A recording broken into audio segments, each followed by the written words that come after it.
Imagine this. At my grandfather's birthday party, I discovered that my parents and older brother had secretly taken the $600,000 my grandfather gave me to buy a house. To make it worse, they lied about it. What would you do in a situation like that? That is precisely what I went through a year ago. And when my grandfather found out, he didn't let it go easily. Listen closely to the story. I'll tell you why my parents did what they did and what punishment my grandfather gave them. Hello, everyone. My name is Kennedy Miller, and I'm 30 years old. Right now, I'm living in a lovely two-story house in the suburbs of Chicago. It's the kind of place that many people my age can only dream of having. This house was a gift from my grandfather. I've always been thankful to him because thanks to that gift, I don't have to spend money on rent like so many of my peers. While they're spending much of their income on housing, I can save and invest in my future. But this gift didn't just give me financial stability, it also gave me something I didn't see coming. It revealed the truth about the people I used to call my family. Because of my grandfather's gift, I could see the true colors of the people I once trusted the most. The people I used to call Dad, Mom, and my brother Kevin. Before I had this house, I believed they loved me as an equal family member. I thought all the favoritism I had felt over the years was my being too sensitive. The story I'm about to tell you happened a year ago, on a day I will never forget. It was the day I realized I had never been treated as a human in this family. And from that day on, my life changed completely. My story took place 2 years ago, on August 21st, 2024. My grandfather James's 80th birthday was a significant milestone no family member could ignore. To help you understand how everything unfolded, I need to take you back to something that happened exactly 1 week before his birthday. It was just a regular Monday. I was sitting at my desk on the 15th floor of the office building, focused on my computer screen, trying to finish a critical report. Right at 2 p.m., my phone started ringing. I looked at the screen and saw Owen's name. He's a distant cousin with whom I stay in touch pretty regularly. Owen lives in Milwaukee, and we usually see each other at family gatherings. When I picked up, Owen greeted me and casually asked, "Kennedy, Grandpa James's 80th birthday is next week. Are you coming?"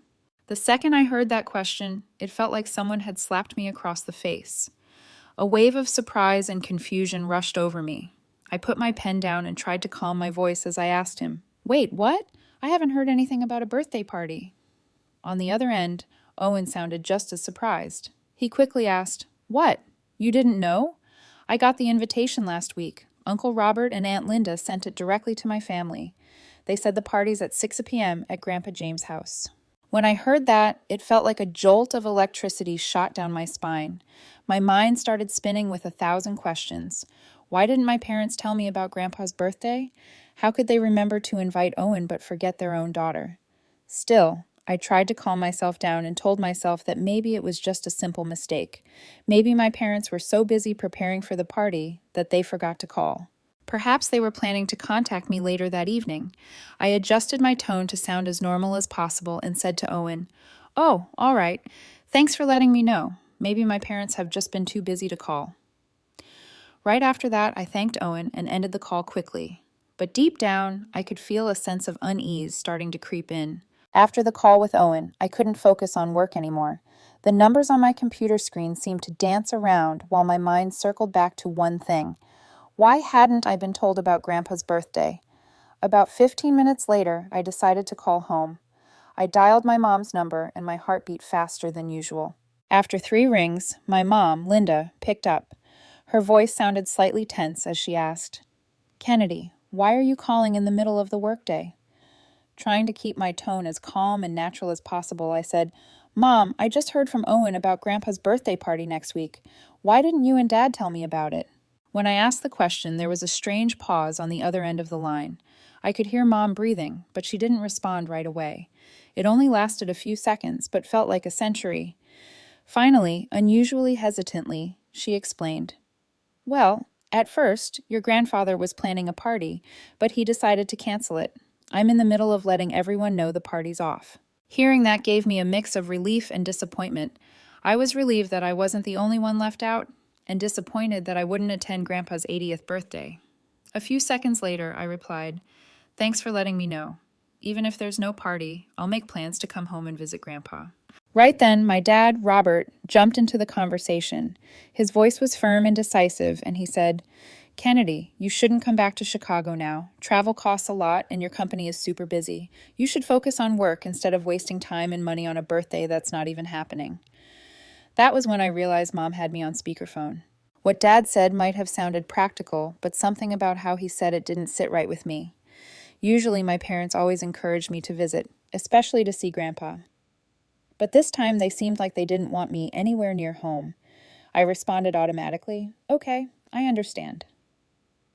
After hanging up, I set my phone on the desk and leaned back in my chair. Something about that conversation left me uneasy. My parents' behavior just seemed suspicious. At that moment, I had a strange feeling that something was behind the scenes. After the call with my parents, I sat in the office with a lingering sense of unease. Something about how they responded just wouldn't let me feel at ease. My mom's reaction when I asked. That strange silence and the hesitant explanation all felt suspicious. I wanted to call Grandpa directly and ask him, but he was 80 years old and didn't use a cell phone. After thinking it over, I decided to call a few other relatives to verify the information. I started with Uncle Roger, my dad's cousin, who's always kept in the loop about important family events. When he picked up, I made small talk and carefully asked, Uncle, I heard Grandpa's birthday party got canceled. Have you received any news about that? Right away, his voice showed clear surprise as he replied, Canceled? What are you talking about? I haven't heard anything about the party being canceled. Hearing that sent a chill down my spine, but I tried calming myself down, telling myself maybe he hadn't gotten the message yet. Next, I called Aunt Paula, my dad's older cousin. When I asked about the cancellation, she sounded caught off guard and said, Kennedy, I haven't heard anything about that either. I'm still getting Grandpa James's birthday gift ready. Hearing that both had no idea about cancellation made my stomach sink. Still, I didn't say much more. I just thanked them and ended the calls. To be sure, I decided to call Kevin, my older brother. If anyone in the family knew the truth, it would definitely be Kevin. When he picked up, he sounded confident as he confirmed, Yeah, Kennedy, the party's off. Grandpa changed his mind at the last minute. Mom, Dad, and I have been messaging everyone to let them know. Hearing Kevin say it so firmly made all my doubts disappear. Kevin was my older brother, the one Mom and Dad always trusted with the important stuff. If he said the party was canceled, I had no reason to question it. At that moment, I stopped doubting everything and fully believed what my family told me.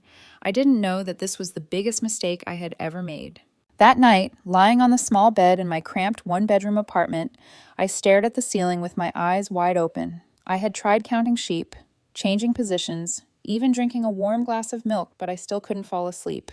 My thoughts kept drifting through my head like waves that never stopped crashing. Owen's call earlier that day hit me like a wake-up call. It made me realize a painful truth. It had been exactly 8 months since I last visited Grandpa James. The last time we saw each other was during New Year's, when the family held a small party to welcome the new year. Since then, work at the company had only gotten busier, packed with a critical project after another. I often worked until 9 or 10 at night, sometimes even on weekends. Non-stop deadlines, marathon meetings, and the pressure to hit quarterly targets completely took over any free time I had to visit my family. But now, thinking about Grandpa turning 80, a significant milestone in anyone's life, I felt a deep wave of regret. He was getting old, and I didn't know how many more chances I would get to be with him. I thought about the memories I had with him, the afternoons when he told me stories about the past, the life lessons he passed on, and especially the promise he once made to help me get a good start in life. Around 1:00 a.m., I made a firm decision. Even if the party had been canceled, I would still have taken 3 days off to go home and visit him for his 80th birthday. This was a milestone I couldn't miss. With that decision in mind, I started drafting my time off request the next morning. When I got to the office, I wrote honestly explaining that I wanted to visit my family for Grandpa's birthday and sent the email to HR.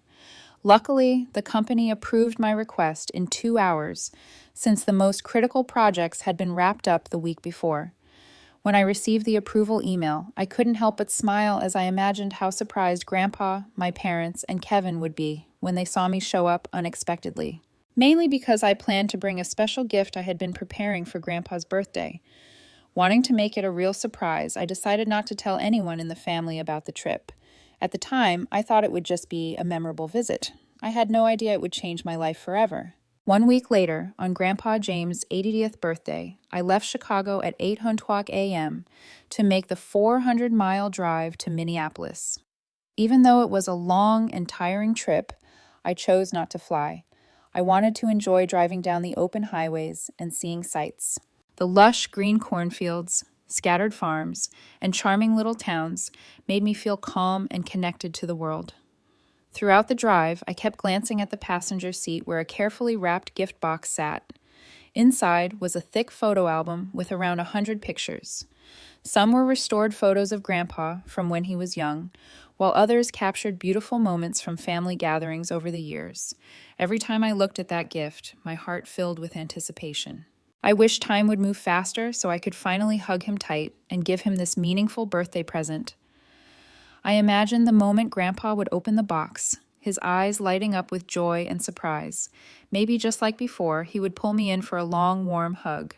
Around 5:00 p.m., after nearly 9 hours of driving, with only a few short breaks, I finally arrived in Minneapolis, Minnesota. As I turned onto the familiar street leading to Grandpa's house, the scene in front of me stunned me. A long line of cars was parked along both sides of the street in front of his house. Honda Civics, Toyota Camrys, Ford Explorers, and many other vehicles were packed in from one end of the block to the other. I had never seen this quiet neighborhood so crowded before. From inside the house, soft jazz music floated through the air, mixed with the lively sounds of laughter and chatter. Through the windows, I could see people moving around, and it was clear this was a birthday party in full swing, filled with guests. In that moment, the truth hit me like lightning. My parents and Kevin had blatantly lied to me. They had told me the party was canceled, but it happened exactly as planned. A wave of anger surged through me like a firestorm. My blood felt like it was boiling and my heart pounded hard. I quickly drove to find a place to park, burning determination growing inside me. I would find out exactly why my family had lied to me so openly. I didn't realize then that the truth I was about to uncover would be even more brutal than I could have imagined.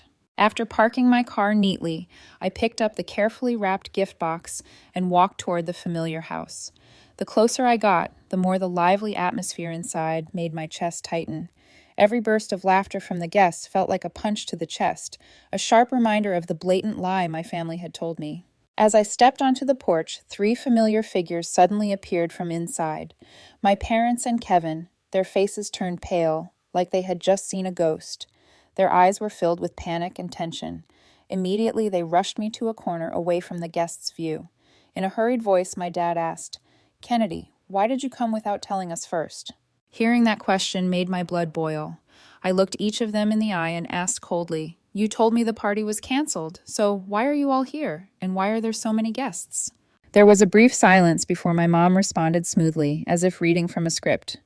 "Grandpa decided at the last minute to go ahead with the party. Things moved so fast we didn't have time to tell you." As soon as she finished, I gave a cold smile and replied, "All right, then let me go inside and ask Grandpa myself if that's true." In that moment, their expressions completely changed. The panic turned into deep anxiety, like I had just threatened to do something disastrous. Kevin immediately stepped in, speaking firmly, "You should leave the party, right now." His strange suggestion left me both surprised and furious. I asked, "Why should I leave? What are you all hiding from me?" Kevin responded again without hesitation, as if he had practiced it 100 times. "Mom, Dad, and I already told Grandpa that you couldn't come. If you show up now, we'll all look like liars." Right after that, my dad jumped in with a persuasive tone. "Kevin's right. You should leave. Don't ruin our reputation in front of everyone." My heart was pounding and my body was shaking with anger after hearing their pathetic excuses. I stared them down and asked in a challenging tone, "And what if I go in and see Grandpa anyway?" After that question, my dad finally lost control. He looked at me with a cold glare and said threateningly, "If you go in and see Grandpa, I'll give the entire inheritance to Kevin." His threat hit me like a bucket of ice water thrown in my face. I had never imagined my father would say something so cruel to his daughter, but in that moment, he forgot one crucial thing. I had been caring for myself since I was 18. I earned my own money, rented my place, and built my life from the ground up. The inheritance meant nothing to me compared to what I had created with my own hands. Right then, a clear and final decision formed in my mind. I would ignore them and walk to the party to see my grandfather. As the four of us stood in tense silence, staring each other down, a familiar voice suddenly called out from behind us. "What are you all still doing out here? Why haven't you come inside?" It was my grandfather, James.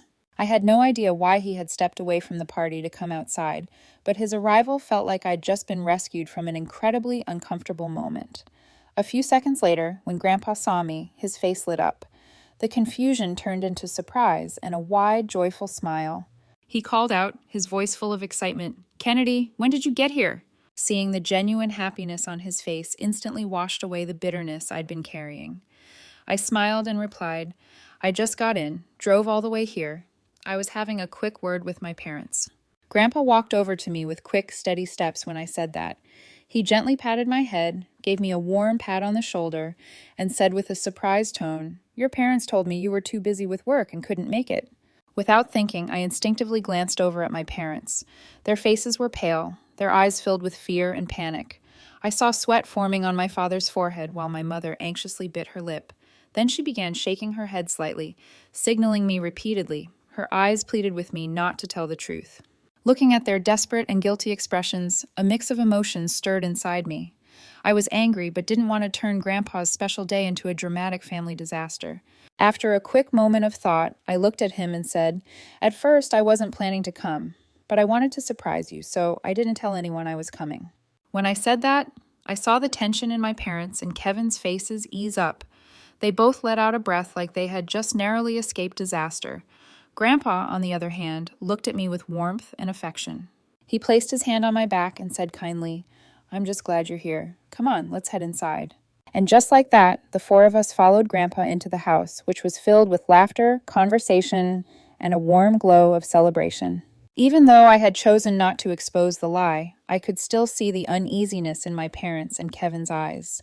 I didn't know why, but something inside me whispered that they hid more than just a birthday party, and that uneasy feeling would soon prove to be right. A few distant relatives immediately noticed me as I entered the warmly lit living room filled with lively chatter. Their eyes were filled with undeniable surprise. Uncle Roger, the one I had called earlier about the canceled party, looked confused and asked, "Kennedy, what are you doing here? Didn't your parents say you couldn't come?" Aunt Paula jumped in with the same surprise. "That's right. Linda told us you had important work and couldn't attend James's birthday." Hearing those questions, Owen, who had first told me about the party, looked at me with a bright smile. He seemed to understand what was happening, but didn't say anything. Under their curious stares, I smiled and replied, "I wanted to surprise Grandpa." After answering, I didn't want to continue the conversation any longer. I walked straight toward Grandpa, who was seated at the center of the celebration with a heart full of affection. I handed him the gift and said sincerely, "Happy birthday, Grandpa. I hope you'll have many more birthdays like this one." As he took the box from my hands, his eyes lit up with genuine happiness. He carefully opened the wrapping paper with trembling fingers, as if unveiling a treasure. When he saw the thick photo album inside, his expression changed completely. He opened the album, and I saw his eyes tear up as he looked at the first few pictures. They were restored photos of him in his younger years, which I had spent much time working on. He turned each page slowly, pausing at photos from years of family moments. I collected and arranged everything for Christmas celebrations, birthday dinners, and family gatherings. When he finished the album, Grandpa looked at me with a deeply moved expression and said in a shaky voice, "I'll keep this gift very safe. This is the most meaningful present I've received today." After that, he stood up and brought the gift into his room. Seeing how much he cherished it filled me with joy and happiness. That feeling melted away all my frustration and anger throughout the day. A few minutes later, Grandpa returned, with a bright smile from his room. He walked over to me, gently patted my shoulder with his warm hand, and said kindly, "Kennedy, come sit with me." He pointed to the chair right beside his own. It was a special seat usually saved for those closest to him. I smiled and sat down next to him. In the warmth of the gathering, I shared a meal with Grandpa and listened to him retell stories with the guests around us. In that moment, it felt like all the problems with my parents and Kevin had faded into the background. What remained was the pure connection between a grandfather and his granddaughter. Everything went normally and cheerfully for the first 30 minutes of the party. There was laughter, interesting stories, and the warm atmosphere of a family gathering. But there was something I couldn't help but notice. The eyes of my parents and Kevin frequently turned toward me with looks of worry and fear. Whenever I was about to open my mouth to say something, they would tense up as if afraid I might say something bad. I guess they were scared I would reveal that they had lied about the canceled party. Maybe they were worried I would turn to Grandpa James and ask why he canceled the party, only to decide to hold it again. In my heart at that moment, a feeling of amusement arose. For the first time, I saw them truly afraid of me and what I might say. Having that kind of power felt strangely satisfying, but I had no idea they were worried about something completely different, not the lie about the party. When everyone was cheerfully raising their glasses to celebrate Grandpa's birthday, Uncle Roger suddenly raised his glass high. He roared with a voice full of admiration. I think in this family, Kevin is the most successful. He has a stable career and knows how to interact with people. Hearing that praise, my parents' eyes immediately lit up with pride. My dad quickly said proudly, "Thank you, Roger. Kevin has worked very hard to achieve his success today." At that moment, Grandpa suddenly turned to Kevin, a bright smile spreading across his face, and roared with pride, "Kevin, I'm very proud of you. You've become a successful man." After receiving Grandpa's praise, my brother politely bowed and said quietly, "Thank you, Grandpa." But right after that, Kevin's eyes quickly looked in another direction, as if trying to avoid eye contact with anyone. I noticed he seemed uncomfortable. After my grandfather's comment, Owen turned to Kevin with curious eyes and asked, "Kevin, didn't you just buy that mansion worth nearly $1.5 million 3 months ago?" Owen's question was like a bomb exploding in the quiet space. At that moment, several guests began to buzz and talk among themselves. All eyes turned toward Kevin with admiration. As for me, I was utterly shocked by what I had just heard. I had never heard anyone in the family mention this. In my head were questions. Kevin bought a $1.5 million mansion? Then why didn't I know anything about this? But more importantly, I knew Kevin's actual financial situation very well. He only had a flashy exterior, but inside I knew he probably didn't even have $100,000 in savings, let alone buying a $1.5 million mansion. After Owen's question, Kevin gently replied with fake modesty, "That's right. I had to work hard for years to get enough money to buy that mansion." As Kevin finished speaking, I noticed my parents looking at him with annoyed and tense eyes, as if signaling some warning. My mother frowned, while my father shook his head slightly, puzzlingly. A few seconds later, realizing he had said something incorrectly, Kevin roared to everyone, "Today is my grandfather's birthday. Let's not talk about things related to me anymore. It's not appropriate." After that statement, everyone at the party nodded in polite agreement. They understood this wasn't the time to discuss anyone's private affairs. As for Kevin, he quickly glanced at me and Grandpa, then continued putting food on his plate as if nothing had happened. Although I didn't care much about what he bought, with a $1.5 million mansion, such a tremendous amount of money that everyone in the family knew about except me alone, it made me feel highly uncomfortable and isolated. I felt like I wasn't part of this family, as if I were just an outsider. At that time, I had no idea that the mansion was bought with my money, and that truth would soon be revealed just minutes later. A few minutes later, the party atmosphere gradually returned to normal. Laughter and conversation resumed. Interesting stories continued, and everyone returned to enjoying the delicious food. Then, as if remembering something important that had been forgotten for a long time, Grandpa turned toward me. His eyes lit up with genuine concern as he asked me, "Kennedy, how do you like the house I bought for you? Are you satisfied with it?" Grandpa's question left me stunned. Immediately, a series of questions appeared. What is Grandpa talking about? What house? Or has he confused me with someone else? A few 10 seconds passed in silence. After trying to think carefully, I asked Grandpa back with a confused voice. "Grandpa, what house are you talking about? I'm still living in a rental apartment." As soon as I finished answering, Grandpa's eyes immediately showed confusion. His face looked somewhat worried as he hurriedly asked again, "Didn't you use the $600,000 I gave you to buy a house?" Once again, the words Grandpa spoke left me speechless. The first question about the house was confusing. Now the second question about $600,000 left me even more stunned. At that moment, I thought Grandpa was confused due to his age. I hurriedly asked back carefully, "Grandpa, are you confusing me with someone else? I never received that money from you." Hearing my answer, Grandpa slightly frowned with obvious suspicion. Looking into his eyes, I glimpsed doubt starting to form. The atmosphere around us suddenly became thick and tense. After thinking carefully about what I had just said, Grandpa looked at me seriously and asked authoritatively, "Kennedy, tell me honestly, did your father give you the $600,000? This time, without thinking long, I shook my head decisively and replied, "No, I didn't receive any money from Dad at all." As soon as I finished speaking, Grandpa's face suddenly changed completely. Anger flared up in his eyes like a burning flame. He shot up from his chair and shouted with a voice full of rage, "Robert!" Grandpa's authoritative shout was like thunder, causing the guests present to fall silent immediately. All conversation stopped abruptly. The entire living room was plunged into a tense atmosphere and frightening silence. All eyes turned toward us with confusion and worry. As for my father, Robert, he went pale after Grandpa's furious shout. He looked at Grandpa with eyes full of fear and desperation, as if he had just been caught red-handed doing something terrible. Connecting all the questions Grandpa had just asked, I gradually figured out the horrifying truth.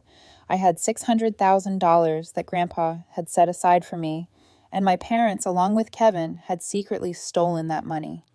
In my heart, at that moment, a feeling of fierce anger surged up like a tsunami.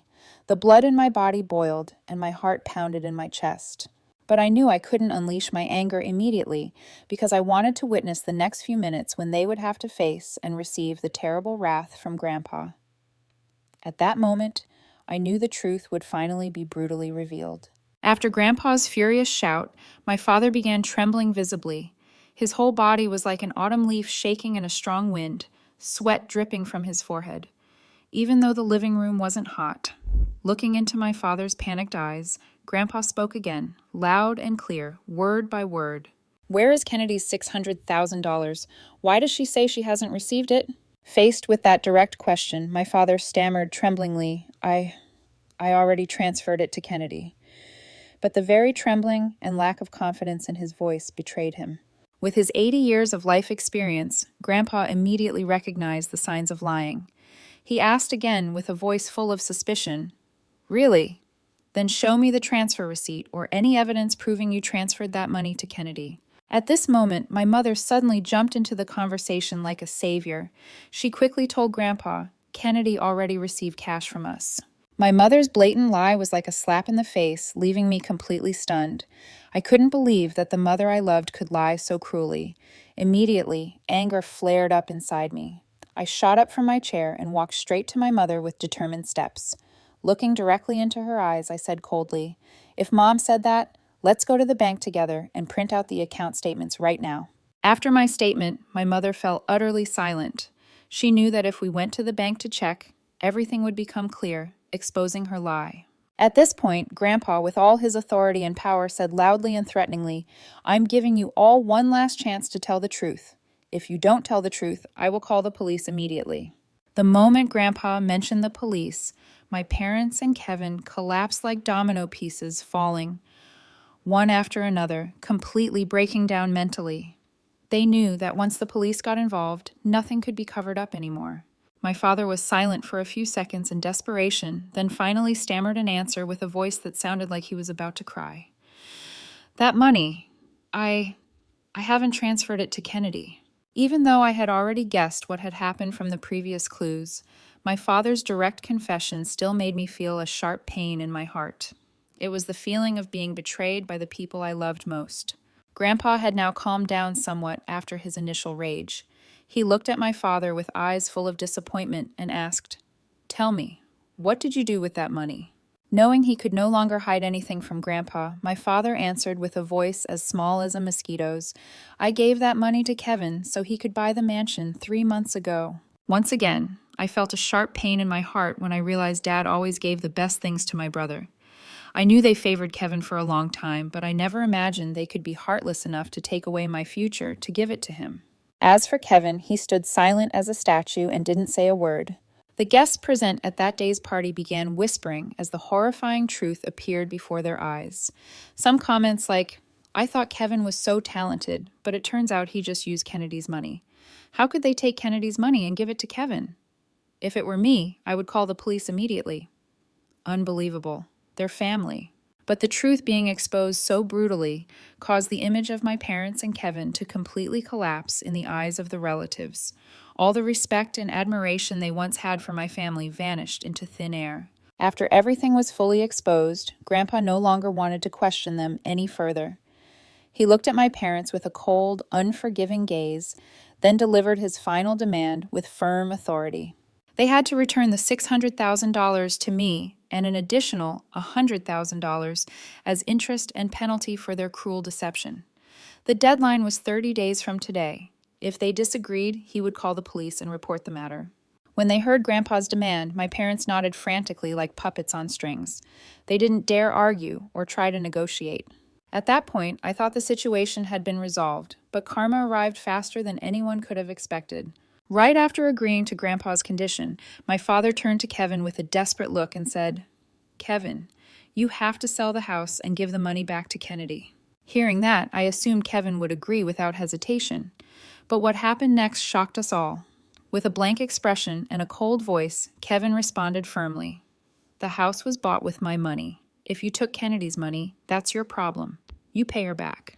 His brutal response stunned everyone into silence. I could see the confusion and despair in my parents' eyes. They couldn't believe the son they loved and favored most had betrayed them. Shaking, my mother asked in a trembling voice, "Kevin, what are you saying?" Without a second of hesitation, Kevin shot back with a stern tone. "I said I don't know anything about that money. You figure it out. I'm not selling my house." The moment he finished speaking, my father lost control. He slapped Kevin hard across the face, the sound echoing through the room. Then he shouted, "You ungrateful brat!" Kevin's face turned red with anger. He yelled back, "You hit me? You think you can hit me now?" It looked like they were about to physically fight in the middle of the party. No one dared to step in. All the guests around us stood frozen like statues, wide-eyed, watching the family drama unfold. Seconds later, Kevin grabbed his coat and stormed out the door. He ran straight to his car, sped off, and left my parents standing in shock and shame in the middle of the wrecked party. At that moment, Grandpa looked at them with sheer disgust and said, "Get out, and don't forget the deadline I gave you." My father, overwhelmed with panic, fell to his knees on the cold floor and pleaded, "Dad, I'm sorry. Please forgive me. Don't throw me out." Watching a 55-year-old man kneeling like that stirred a brief flicker of sympathy. After all, he was still my father. But deep down, I knew he had brought this on himself. This was precisely what he deserved for everything he had done. Moments later, Grandpa lost all patience. He shouted with authority, "Get out!" My parents scrambled to their feet, then walked out silently, helping each other toward the car. They didn't dare say a word. They knew Grandpa's anger had reached its limit, and there was no turning back. In that moment, I realized that my family had completely fallen apart, and there was no way to piece it back together again. After my parents and Kevin left in shame, Grandpa stood in the living room with a clear look of exhaustion. He told everyone that he would like to end the party earlier than planned due to his health and what had just happened. Everyone at the party understood what was happening and sympathized with his situation. They quickly came to say goodbye with warm hugs and sincere words of comfort like, "Take care of yourself, James. Everything will be all right. We're always here if you need anything." 10 minutes later, only Grandpa and I remained in the room. The event team arrived shortly after to start cleaning up what was left. Because of his age and declining health, Grandpa had hired them to help organize this birthday celebration. As the team cleaned around us, Grandpa told me what had happened 6 months ago, a story I had never heard before. He said that 6 months earlier, during a dinner visit from my parents and Kevin, they had asked him for money to help Kevin buy a house. Grandpa felt I also needed a home to settle down then, so he gave us $600,000 each. Because he trusted my parents, he gave them the full amount and asked them to ensure I received my part so I could buy a home too. Since Grandpa did not use a phone and lived far away, he could not contact me directly to inform me about the money. As I listened, a deep guilt rose inside me.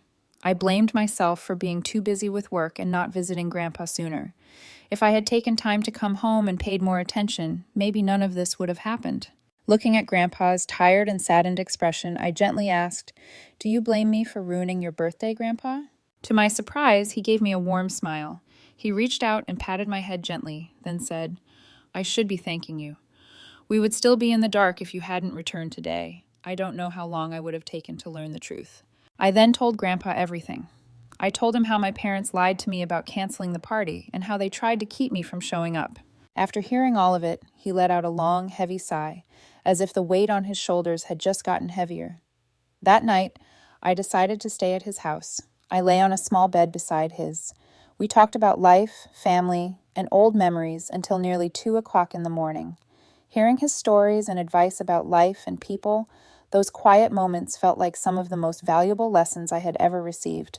I silently promised myself that from now on, I would make time to visit him more often. I would not let work keep me away from someone who truly loved me. That night, even though I felt pain and sadness about the brutal truth of my family, I still felt lucky because I still had Grandpa by my side. The next morning, my phone suddenly rang as Grandpa and I sat quietly enjoying our coffee. I looked at the screen and saw the name Dad appear. I finally decided to answer after letting it ring for a few seconds. When I picked up, my father's voice sounded completely different from usual. He pleaded with me to let go of the $700,000, saying it was too much for the family to bear. He explained that Kevin refused to sell the house, and now his only option was to sell the home he and my mother lived in. Hearing his voice so desperate and broken stirred a flicker of pity in me. After all, he was still my father who raised me. But the moment I remembered how he and my mother had favored Kevin all these years, how they stole the money meant for me to give it to him, that pity quickly disappeared. After thinking it through for nearly a full minute, I responded firmly, "I'm not letting it go. Whether you sell your house or anything else, that's your business." There was a brief pause. Then my father said quietly with bitterness in his voice, "You're being heartless." But after what had happened the day before, I had changed. I had grown stronger, and I replied coldly, "I'm not nearly as heartless as you and Mom. You stole $600,000 from me and gave it to Kevin. So tell me, who's really heartless here?" After I said that, my father fell utterly silent. Maybe he finally realized that I was no longer the obedient, quiet daughter I used to be. I hung up and returned to my cup of coffee with nothing left to say. Grandpa looked at me with understanding eyes, but didn't say a word. Wanting to stay with him a little longer and needing time to process everything, I emailed my company and requested more days off. Thankfully, they approved my request immediately and even wished me a peaceful break with family. The days I would spend next to Grandpa gave me time to reflect and figure out the next steps in my life. After spending a week at his house, I had to say goodbye and drive back to Chicago to continue working. As the car began moving away from the familiar street, I looked in the rearview mirror and saw my grandfather waving goodbye on the porch. A tear suddenly ran down my cheek. I did not want to leave him, but life is like that. We meet and then part ways, and it is something everyone must go through on their journey. In the days that followed, I focused entirely on work during the day, trying to make up for the time I had taken off. At night, I often turned on the camera to talk with my grandfather. While staying at his house, I had hired a technician to install a modern security camera system that allowed him to video chat with me. This helped us stay connected every day and reduce the sense of distance. As for my parents, precisely 30 days after my grandfather's birthday party, $700,000 was transferred into my account. No explanation, no phone call, just a bank transaction appearing in my statement. In a brief phone call, Owen told me what happened afterward. Kevin had completely cut ties with my parents after they asked him to sell the house. My parents were forced to sell the home they had lived in for 25 years to pay me back. Otherwise, they would have faced a lawsuit and possibly even prison time. After selling the house, they lived in a cheap rental far away in the suburbs. Hearing Owen's story, I could not help but feel a little sorry for them. After all, they were still my parents, but I understood this was what they deserved for their blind favoritism and unfair treatment of Kevin for so many years. As for me, after receiving the money, I quickly began looking and eventually bought a beautiful 2-story house in the suburbs of Chicago for nearly $700,000. That was almost exactly the amount my grandfather had set aside for me. On the day I received the keys to the house, which was one of the most important days of my life, I especially invited my grandfather to join me. Standing in front of the new home with the keys in hand, I looked at the house, then turned to my grandfather with grateful eyes and said, "Thank you, Grandpa. Because of you, I now have a home of my own." After hearing my sincere words, my grandfather gave a warm smile. He also encouraged me to keep working hard to achieve even better results in the future. Standing next to him in front of the new house, I knew this was the beginning of a new chapter in my life. A year has passed since my grandfather's turbulent 80th birthday. Today marks his 81st birthday. In just a few minutes, I will drive out of Chicago and head to Minneapolis to celebrate his meaningful birthday. Even though a year has passed, the memories of that family drama are still vivid, like a film playing repeatedly, as if it all happened just yesterday. Over the past year, my life has changed completely. I now have my own home, a stable job, and most importantly, a closer relationship than ever with my grandfather.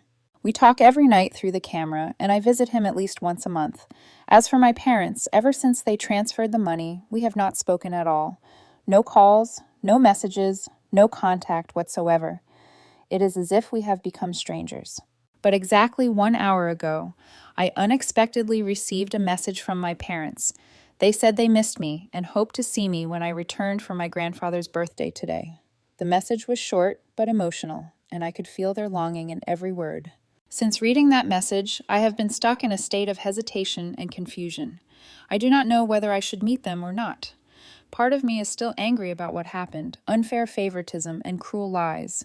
That is why I have decided to share this entire story and ask you all for sincere advice. Sometimes an outside perspective can help us see things more clearly. So what do you think?